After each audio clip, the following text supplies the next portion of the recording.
denoi, eta eskerrik asko prentsaurreko honetara etortzeagatik.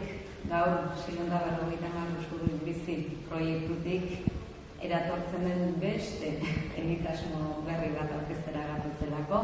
Eta horretarako alboan ditut Ines Azpiazu, 650 Usurbil biziko proiektuko dinamizatzailea, eta Nerea Ibañez, Arazi taldeko kidea. Akizionez, 2022an abiatu genuen 650 Usurbil bizi turismo proiektuan, herriaren identidadean, herriaren baloreetan, ondarean eta proiektu eraldatzaileetan oinarritzen den eskaintza bat egiten digu proiektu honek.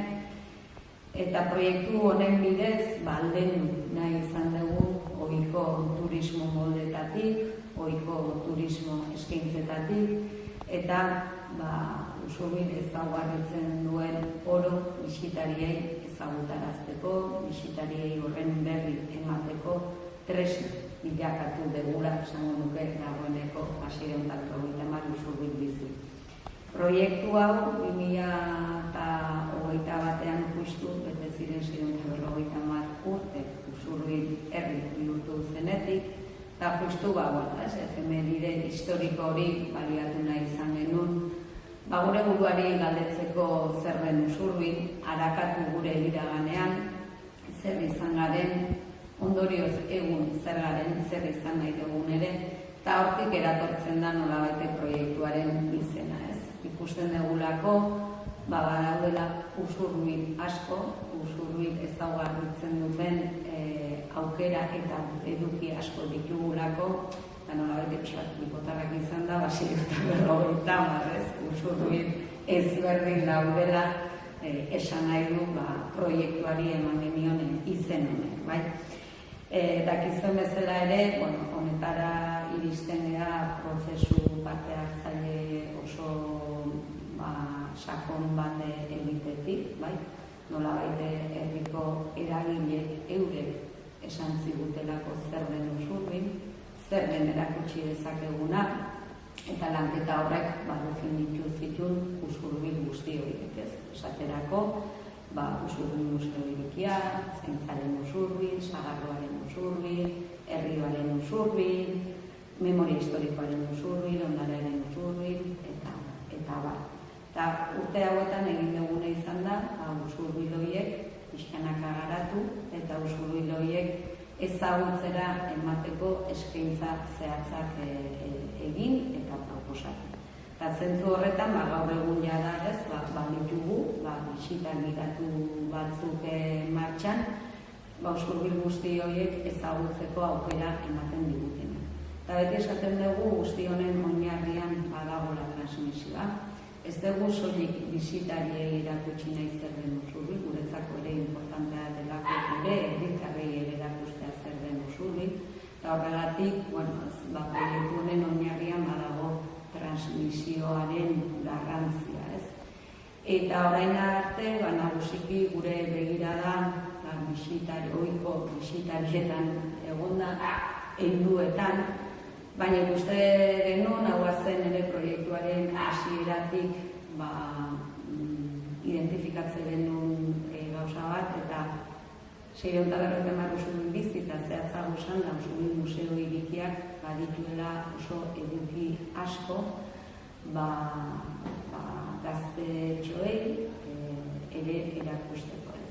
Eta batez ere ikasle ere erakusteko, eta gaurren justu aurkeztera gatuzena bada Usurbil museo irikiaren bueltan osatu dugun proiektu pedagogiko oso bat aurkeztera gatoz, ez? Guretzako, esaten dugunean transmisioan sakondu nahi dugulako gure identidadean, kulturan, artean eta adierazpen artistiko horren transmisioan ere sakondu nahi dugulako, eta horretarako Usurbil museo irikiak ematen digu aukera horretan sakontzeko, eta horri ahalbidetzen duten, hain justu, proiektu oso bat landu dugu Arazirekin batera.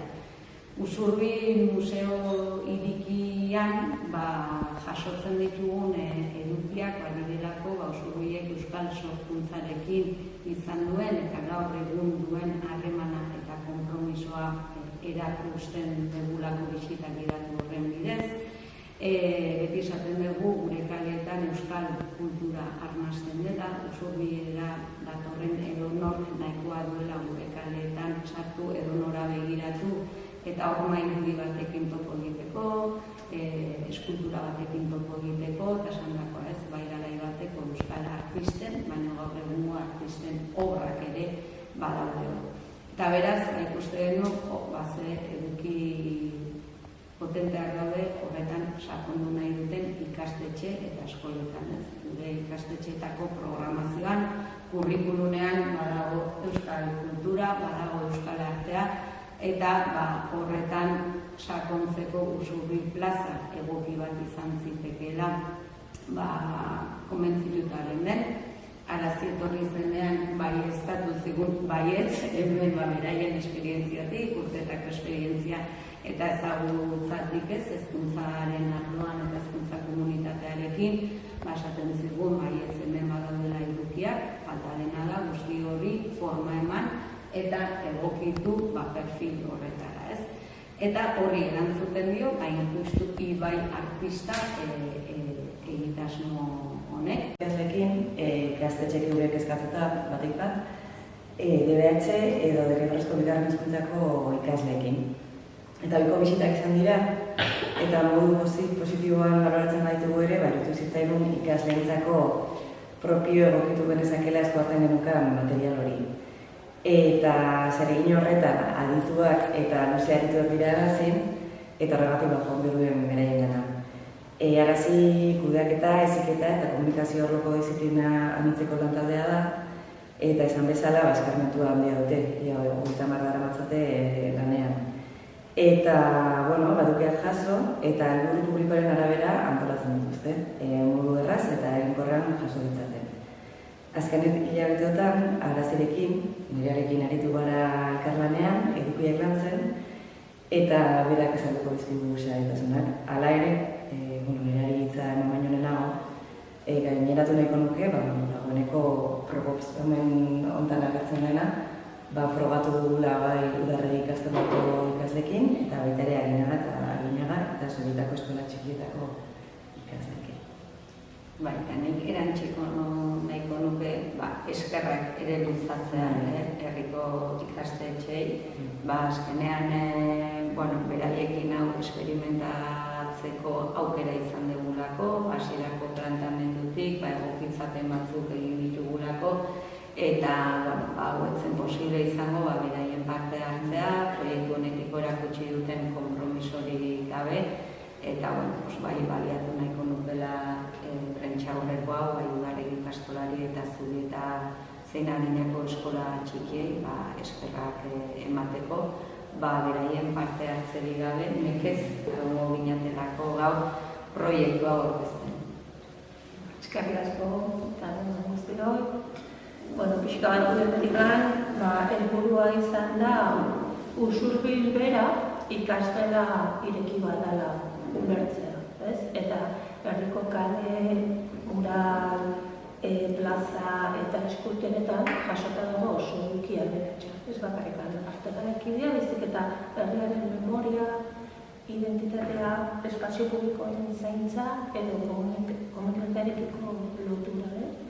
Orduan, heziketa programa irakasle eta ikasle beharretara jokitzeko sortu da, eta ez da izan bisitari datu gutxa, izan ditu 3 hartan. Hasieran, bisitaren aurretik material didaktikoa bidaltzen da eskoletara, estruktura ezagutzeko eta bisitari proiektu gehiago ateratzeko. Hainbat kontzeptu lantzen dituzte gelan eta etortzen direnerako kokatu. Gero, bisitaren egunean, 2 jarduera egingo dituzte ibilbide gidatuak eta tailerrak. Orduan aurten izango dute arte lanak behatu, interpretatu eta gero beraien emaitzak partekatzeko taldean, izango da ez bakarrik guri entzun, baizik eta sortuta partekatua, eta iritziak baleko izango dira eta ez dago nahi erantzun bakarra ematea, baizik eta galdera asko egitea eta gero erantzun guztiak balekoak direla konturatzea, arte lan baten aurrean jartzen garenean, bakoitza sentituko du sentitzen duena, ikusiko du artelaran modu batean bestean, ulertuko du artistak erabiltzen nahi duen mezua modu batean bestean, eta hor ikusiko dugu pixka bat erantzun anitzak eta galdera asko sortzen dira, ez? Eta beti ere irakasleen beharretara egokitzeko kontuan hartu da pixka bat kurrikuluma markatzen duen, ez? Orduan kurrikuluma ez du bakarrikan artea txertatzen, eta ahozko kompetentzia eta horregatik ikasleak aritu dira ondorioak partekatzen eta horretarako dinamikak dira. Txikioekin gehiago lan ditugu forma, kolorea, tamaina eta DBH-koekin jasartu gara simboloak, euskal kulturaren berpizkundea, interpretazio kritikoa, orduan jogea 6 eta 16 urte bitarteko ikasleentzat, pixka bat egokitzen, beraien adin eta ezagupen mailara, ez? Gero pixka bat, ibilbidearen ondoren, potxoaneara etortzeko aukera izan dute probapilotuan, eta norbera bere sormena pixka bat garatzeko aukera izan du. Ez da bakarrikan artelanak behatu, interpretatu eta gure ondorioak partekatu, baizik eta gero ere, behar interpretatzeko aukera izan dute, bakoitzaren artelana sortzen, eta horrek ere parte aktiboa bermatu du, ez dira entzule bezala. Ikasleak izan dira protagonistak eta modu aktiboan egon dira.